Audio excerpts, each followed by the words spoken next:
श्री गणेशाय नमः। हिंदू धर्म में सप्ताह के 7 दिन किसी न किसी देवता को समर्पित होते हैं। ऐसे में रविवार के दिन का हिंदू धर्म में भी महत्व है। रविवार का दिन भगवान सूर्यदेव को समर्पित है। यह व्रत स्त्री और पुरुष दोनों ही करते हैं। रविवार का व्रत बहुत ही फलदायी माना जाता है। इस दिन सूर्यदेव की पूजा करने का विधान है। रविवार के दिन सूर्य देव की पूजा करने से सुख, समृद्धि, धन और शत्रुओं से सुरक्षा मिलती है। रविवार का व्रत करने और कथा सुनने से मनुष्य की सभी मनोकामनाएं पूरी होती है। आपको सम्मान, धन और प्रसिद्धि और अच्छा स्वास्थ्य मिलता है। यह व्रत कुष्ठ रोग से मुक्ति के लिए भी किया जाता है। इस वीडियो में हम रविवार व्रत और रविवार व्रत कथा के बारे में जानेंगे। ज्योतिषियों के अनुसार हिंदू कैलेंडर के आश्विन माह में शुक्ल पक्ष में पहले रविवार को व्रत की शुरुआत करना बहुत ही शुभ माना जाता है। सूर्य का व्रत 1 वर्ष या 30 रविवार तक अथवा 12 रविवारों तक करना चाहिए। अब जान लेते हैं रविवार व्रत कथा विधि के बारे में। भक्त रविवार के सुबह भगवान सूर्यदेव को जल चढ़ाकर और सूर्यदेव की पूजा करके उपवास शुरू करते हैं। क्योंकि सूर्यदेव का रंग लाल है तो उनकी मूर्ति को लाल रंग में रखना चाहिए और उसे लाल कमल की तरह फूलों से सजाना चाहिए। उपवास सुबह से शुरू होता है और अगले दिन सुबह सूर्योदय के बाद समाप्त होता है। आप शाम के समय बीच में एक बार खाना खा सकते हैं। सुबह सूर्यदेव की पूजा धूप, चंदन के लेप, गेहूं के दाने और विशेष रूप से तैयार किए गए व्यंजन चढ़ा के की जाती है। फिर रविवार व्रत कथा के पाठ के साथ उपवास शुरू होता है और अगली सुबह सूर्य दर्शन तक चलता है। इसके बाद सूर्य देव को जल चढ़ाने के साथ इसका समापन होता है। व्रत के दौरान लोग एक बार भोजन कर सकते हैं। वही पूजा के बाद व्रत करने वालों को उन गरीबों को भिक्षा देनी चाहिए जो बहुत शुभ माने जाते हैं। अब एक झलक देख लेते हैं रविवार व्रत और रविवार व्रत कथा के लाभ के बारे में।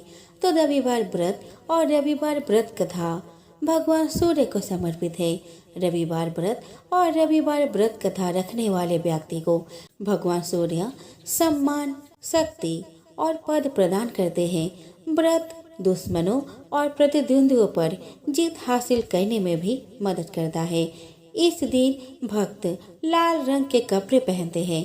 लाल रंग के फूल और लाल रंग के चंदन के लेप से सूर्य देव की पूजा करते हैं।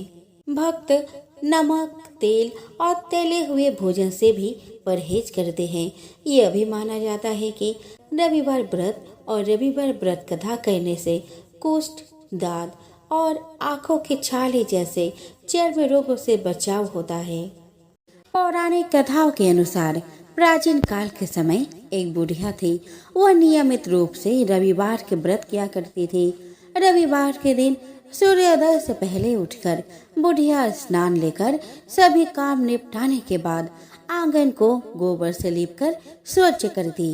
उसके बाद सूर्य भगवान की पूजा करते हुए रविवार व्रत कथा सुनकर सूर्य भगवान का भोग लगाकर दिन में एक समय भोजन करती थी।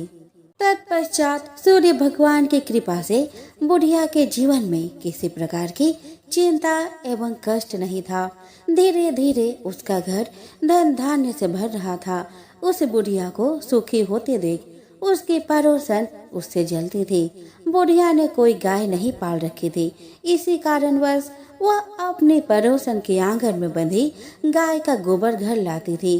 पड़ोसन ने चालाकी दिखाते हुए अपने गाय को घर के भीतर बांध दिया। रविवार के दिन गोबर न मिलने से बुढ़िया अपना आंगन लिप नहीं सकी।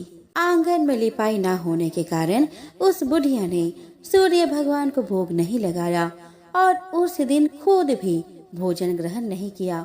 सूर्यास्त होने पर बुढ़िया भूखे प्यासे ही सो गई। जब अगले दिन सूर्योदय से पहले बुढ़िया की आँख खुली तो वह अपने आंगन में एक सुंदर गाय और एक बछड़ा को देखा। उसे देख वह बुढ़िया हैरान हो गई। गाय को आंगन में बांध कर उसने जल्दी से उसे चारा लाकर खिला दिया। पड़ोसन ने उस बुढ़िया के आंगन में बंधी सुंदर गाय और बछड़े को देखा तो वह उससे और अधिक जलने लगी। तभी गाय ने सोने का गोबर किया। गोबर को देखते ही पड़ोसन हैरान रह गई। बुढ़िया को वहां ना पाकर पड़ोसन तुरंत ही उस गोबर को अपने घर ले आई और अपने गाय का गोबर बुढ़िया के घर रखाई। सोने के गोबर से पड़ोसन कुछ ही दिनों में धनवान हो गई। गाय प्रतिदिन सूर्योदय से पूर्व सोने का गोबर किया करती थी और बुढ़िया के उठने के पहले पड़ोसन उस गोबर को उठाकर ले जाती थी। काफी दिन बीत गए। बुढ़िया को सोने के गोबर के बारे में कुछ पता नहीं चला। बुढ़िया हर रविवार की तरह सूर्य देव का व्रत करती तथा कथा सुनती थी। सूर्य भगवान को जब पड़ोसन की चालाकी का पता चला तो उन्होंने तेज आंधी चलाई। आंधी का प्रकोप देखकर बुढ़िया ने गाय को घर के भीतर बांध दिया। सुबह उठकर बुढ़िया ने सोने का गोबर देखा तो उसे बहुत आश्चर्य हुआ। उस दिन के बाद से बुढ़िया ने गाय को घर के भीतर बांधना शुरू कर दिया। सोने के गोबर से बुढ़िया कुछ ही दिनों में बहुत धनी हो गई। उसके धनी होने से पड़ोसन बुरी तरह जल भून गई और उसने अपने पति को समझा बुझाकर उस नगर के राजा के पास भेज दिया। सुंदर गाय को देखकर राजा बहुत खुश हुआ। सुबह जब राजा ने सोने का गोबर देखा तो उसके आश्चर्य का ठिकाना न रहा। राजा ने बुढ़िया से गाय और बछड़ा छीन लिया, जिससे बुढ़िया की स्थिति फिर दयनीय हो गई। बुढ़िया ने विलाप करते हुए सूर्य देव से प्रार्थना की। बुढ़िया की इस हालत को देखकर सूर्य भगवान को उस पर दया आ गई। उसी रात सूर्य भगवान ने राजा को स्वप्न में कहा, राजन, बुढ़िया की गाय व बछड़ा तुरंत लौटा दो, नहीं तो तुम पर विपत्तियों का पहाड़ टूट पड़ेगा और तुम्हारा महल नष्ट हो जाएगा। सूर्य भगवान के स्वप्न में आने से राजा बुरी तरह भयभीत हो गया, जिसके बाद प्रातः उठते ही गाय और बछड़ा बुढ़िया को लौटा दिया। राजा ने गाय और बछड़ा तो वापस दिया ही, साथ ही बहुत सा धन देकर बुढ़िया से अपने गलती के लिए क्षमा याचना भी की। राजा ने पड़ोसन और इसके पति को उनके इस दुष्ट कर्म के लिए दंड दिया। फिर राजा ने पूरे राज्य में घोषणा करवा दी कि सभी स्त्री पुरुष रविवार का व्रत किया करेंगे। अतः माना जाता है कि इसी के बाद से ही यह व्रत प्रचलन में आया। बहुत दिन पहले की बात है। किसी गांव में एक किसान रहता था। किसान बहुत ही परिश्रमी था, पर इतना मेहनत करने के बावजूद भी उसे भरपेट खाना नहीं मिल पाता था, क्योंकि खेत का सारा अनाज साहूकार लेकर चला जाता था। उसकी बीवी दूसरों के घर में काम करती, जैसे तैसे उनका घर चलता था। किसान का एक 5 साल का बेटा था, वह भी अपने माँ के साथ काम में हाथ बटाता था। किसान की बीवी स्वभाव से बहुत ही शालीन एवं एक धार्मिक स्त्री थी। वह सूर्य भगवान की बहुत बड़ी भक्त थी। वह रोज सुबह उठकर घर की साफ सफाई कर, गोबर से घर आंगन लिपकर सूर्य भगवान का अर्घ्य देती थी।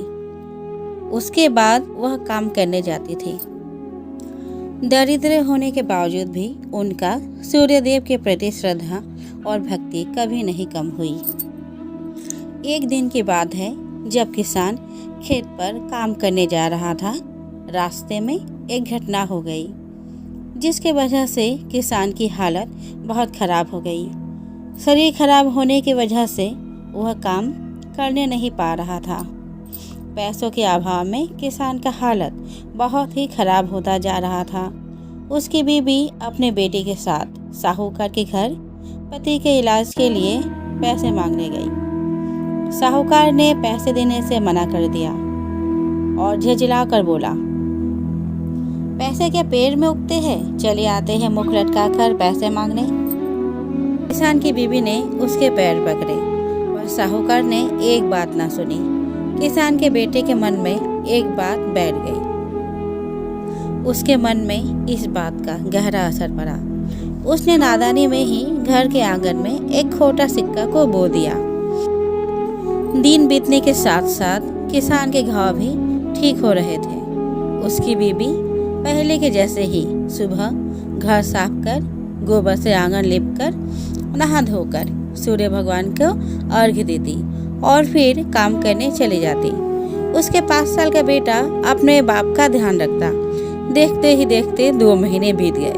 किसान की बीबी जब सूर्य भगवान को अर्घ्य दे रही थी, तब उसका ध्यान उस पौधे पर पड़ा जिस पर अर्घ्य का पानी गिर रहा था। वह पौधा सूर्य के प्रकाश में बहुत ही चमक रहा था। वह रोज अर्घ्य देते समय उस पौधे को निहारती, मानो वो पौधा कुछ कह रहा हो। जब अर्घ्य का पानी उस पर पड़ता तो मानो वह खिलखिलाकर हंस पड़ता। तीनों उस पौधे के इस मनोरम रूप को देखकर मुग्ध हो जाते थे। देखते ही देखते 1 साल बीत जाता है। 1 साल बाद वो नन्हा सा पौधा इतना बड़ा हो गया। उस पर फूल आ गए थे। एक रात जब किसान और उसका परिवार सो रहा था, अचानक से एक मीठा सा आवाज आई, मानो कोई चीज खनक रही हो। वे उठकर दरवाजा खोल आंगन में गए तो उनके होश उड़ गए। उस पौधे में पैसे के फल लगे थे। तभी किसान के बच्चे ने सारा सच्चाई अपने माँ और पिता को बताई कि कैसे उसने पैसे के बीज बोए थे। किसान की बीबी को सारी बात समझ में आ गई।